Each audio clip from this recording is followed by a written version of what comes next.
आज के दिन की शुरुआत होती है एक अच्छा सा हेयर ऑयल मसाज लेने के साथ। और जब मैं अपने बालों को डीटैंगल कर रही थी तब मैंने ध्यान दिया कि मेरे बाल कुछ ज़्यादा ही टूट गए हैं।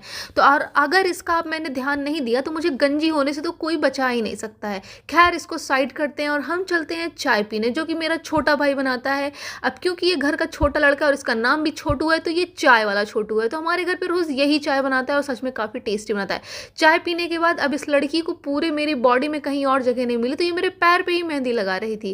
खैर, आज तो रक्षाबंधन था जिसका इंतजार सभी को पूरे साल तक होता है। पूरे साल भाई बहन कुत्ते बिल्लियों की तरह लड़ते हैं, लेकिन रक्षाबंधन वाले दिन इनका ऐसा प्यार बाहर आता है ना, जैसे कि कहीं ये छुपा रहता है और साल के एक ही दिन बाहर आता है। और ये वही दिन है जिस दिन हम लड़कियों की पॉकेट में कुछ ज़्यादा ही मनी था।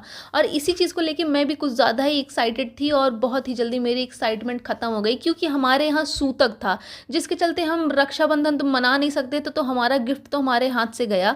तो मेरी बहन को कुछ काम था, तो मैंने कहा चल भाई तेरा काम ही करवा लेते हैं। तो हम विक्रम बेताल निकलते हैं काम के लिए, और जैसे ही हम रोड पे पहुंचते हैं वहां पे भयंकर ट्रैफिक लगा था just because of this scooty.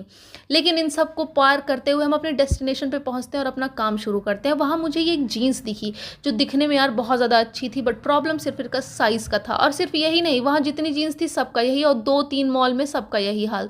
तो मैंने सोचा चलो सिविल लाइन्स चलते हैं, क्योंकि अब जीन्स लेके ही जाऊंगी। लेकिन वहाँ भी डिसअपॉइंटमेंट मिलती है और यहाँ पे कुछ ड्रेसेस मुझे दिखती हैं, तो मैं उनको लेके चल देती हूँ ट्राई करने के लिए। और वन बाय वन ये सारी ऐसी दिख रही थी, ये सिर्फ बाहर देखने में अच्छी लग रही थी। अब मैं क्या करूँ, मेरा दिमाग का दही हो चुका था। अब घर के लिए निकलना है, लेकिन हम घर बिना कुछ खाए जा नहीं सकते। अब भले ही हमें हमारे कपड़े तो नहीं मिले, लेकिन हमारी पेट पूजा तो बराबर होनी चाहिए। सब खा पी के हम घर आते हैं तो पता चलता है कि मेरा एक पार्सल आया हुआ है, और इसी के साथ हमारा दिन होता है खत्म। Bye bye.